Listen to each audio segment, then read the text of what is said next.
All right. Look, you ever accidentally start a war just by trying to buy a cheap house? Because I did. And not just any war, I ended up bulldozing the little dictatorship of the most notorious HOA president in 3 counties.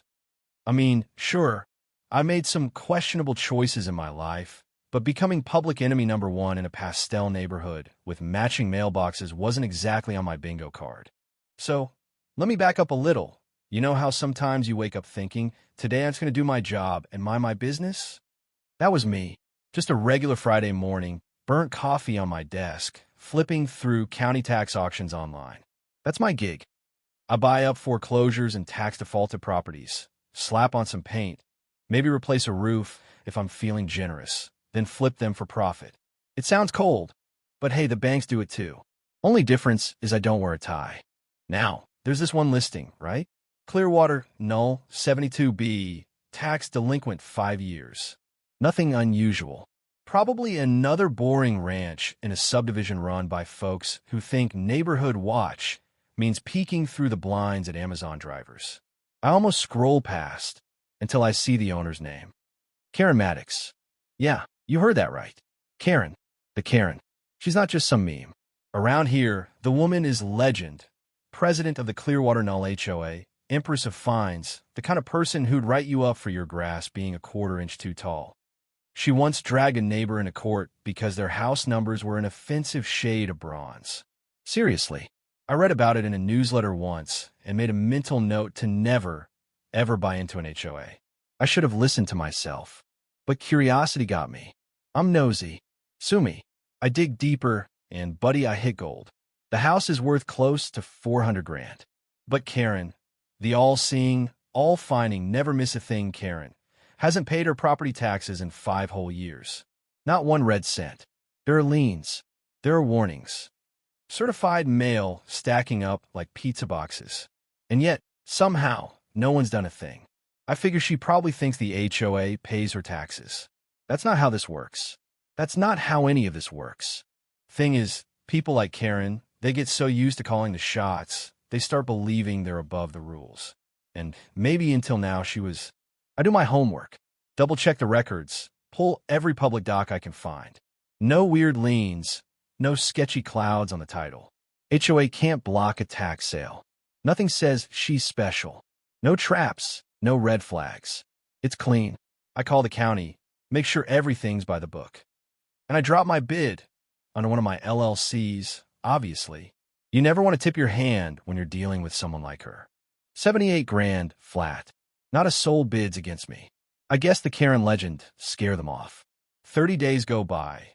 No one redeems, not even a squeak. And just like that, I own her house. Legally. The paperwork comes through, and for a second, I just stare at it. Not because I care about the house.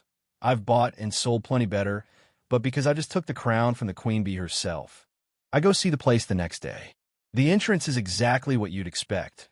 Fake stone pillars, gold letters, fake prestige dripping from every bush. Karen's house? Big, clean, nothing out of place, the whole thing screaming, look at me. I take my pictures, send the official notice, give her the required time to get out. But deep down I know this won't be easy. Some people walk away. Some people dig in. A week goes by. My letter comes back, unclaimed. Karen's still living there, probably sipping her artisanal tea, convinced the world can't touch her. So I decide, okay, let's do this face-to-face. I drive over, make sure my phone is recording because you always record, and walk up to the door. Before I even knock, she swings it open, standing there with this smile like she's about to sell me a timeshare. You must be lost, she says, voice all honey and vinegar. I hold up my paperwork. I'm Nick Horn. I own this place now. She laughs. Actually laughs in my face. That's impossible. The HOA pays all property fees. I shake my head. Not your personal taxes. That's on you. And you lost the house. Now she's not smiling.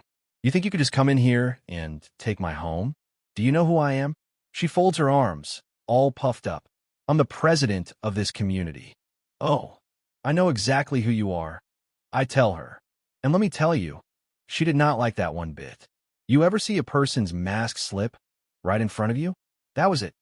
She tells me I'll never set foot in her house, that the community will eat me alive, that I need board approval to so much as sneeze. I keep it simple. I own the house. You're trespassing. Her eyes go cold. You'll regret this. Yeah, well, maybe, but not today. That's when the real games start. 3 days later, a fat packet arrives from the HOA. Emergency resolution, just passed, of course, says that no one can buy a house here without board approval. And surprise, they backdated it to a week before I bought Karen's place. I mean, really? That's not just petty. That's illegal. I call the HOA office, and I get this chipper lady named Sherry.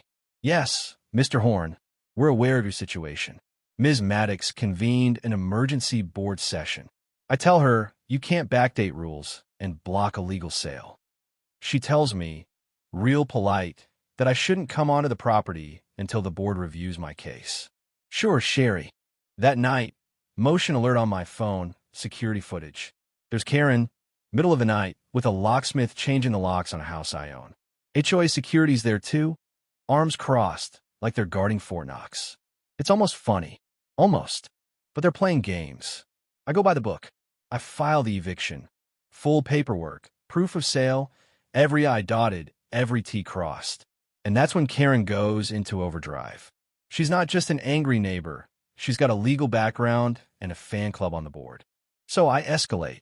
I report the HOA's little rule change stunt to the county DA with all the evidence.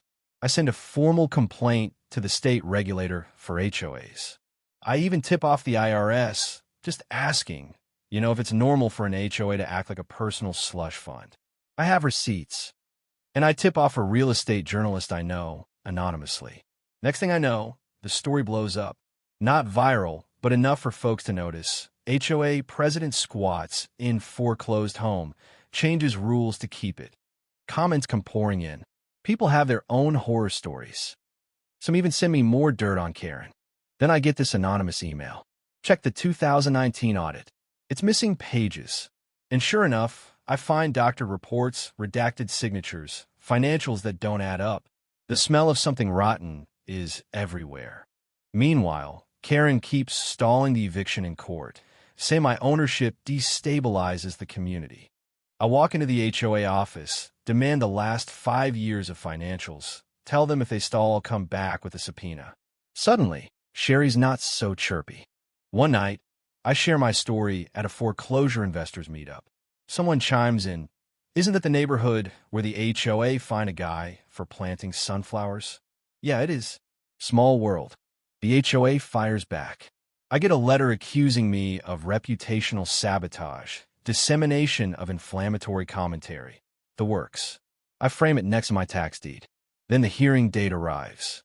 Court goes fast. Karen's lawyer tries to argue the HOA can nullify tax deeds. The judge looks like he wants to retire right then and there.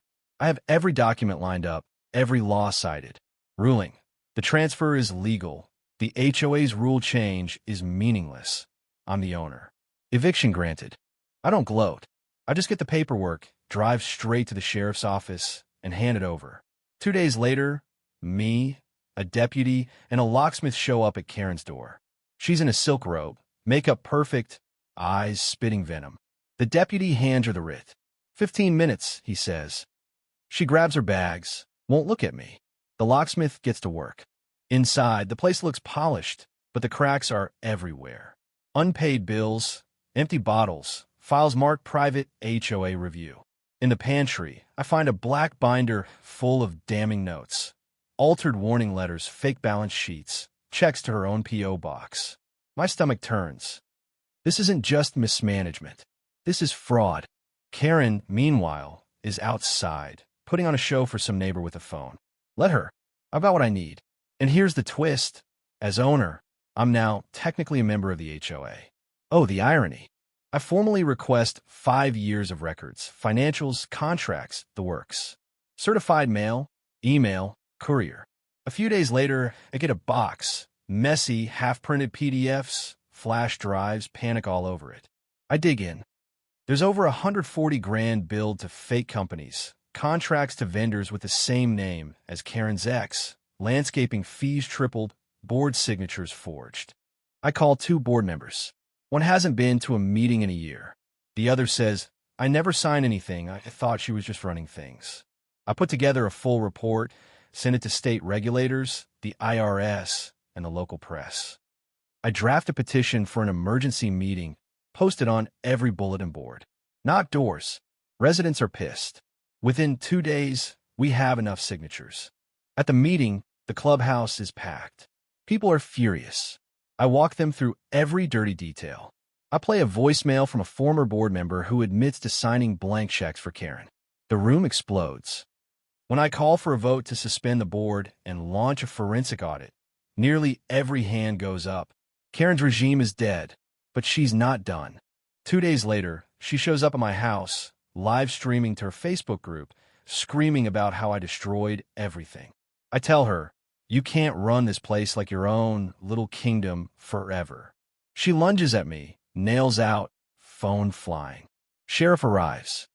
Karen claims I attacked her, but my cameras, her live stream, and half the block say otherwise. She gets cuffed on the spot. News travels fast. Within hours, the videos are everywhere. By the next morning, it's front-page news. HOA president arrested live on Facebook. State launches an audit. IRS starts poking around. Vendors start lawyering up. Board members scatter. Karen tries to play tough, but the judge sees right through her. The fraud is massive. Forged signatures, kickbacks, embezzlement. In the end, she pleads out. 9 years in prison, $250,000 in restitution. The HOA is dissolved. Residents get a cut of the leftover funds. I sell the house for market price, take my share, and start a nonprofit to help others fight back against this kind of HOA abuse. Nearly a year passes. Clearwater Knoll is just another quiet street now. No gold signs, no security shacks, no Karen. Her old house, gone. Replaced by a modest one-story with a hand-carved sign out front. No HOA. Free people live here. The new owner offers me a beer. No permits required, he jokes. I laugh. He means it. I drive away, watching that sign sway in the sun. It hits me, some fights, they're not about money, not even about property. They're about dignity. About standing up when you're supposed to sit down. About showing people that a bully can only win if everyone else stays quiet. So, let me ask you, where's the line? When does standing your ground become too much or not enough? Have you ever had to go up against someone who thought the rules didn't apply to them? Tell me. I want to hear your story. Right or wrong? Power or justice? Where do you draw that line?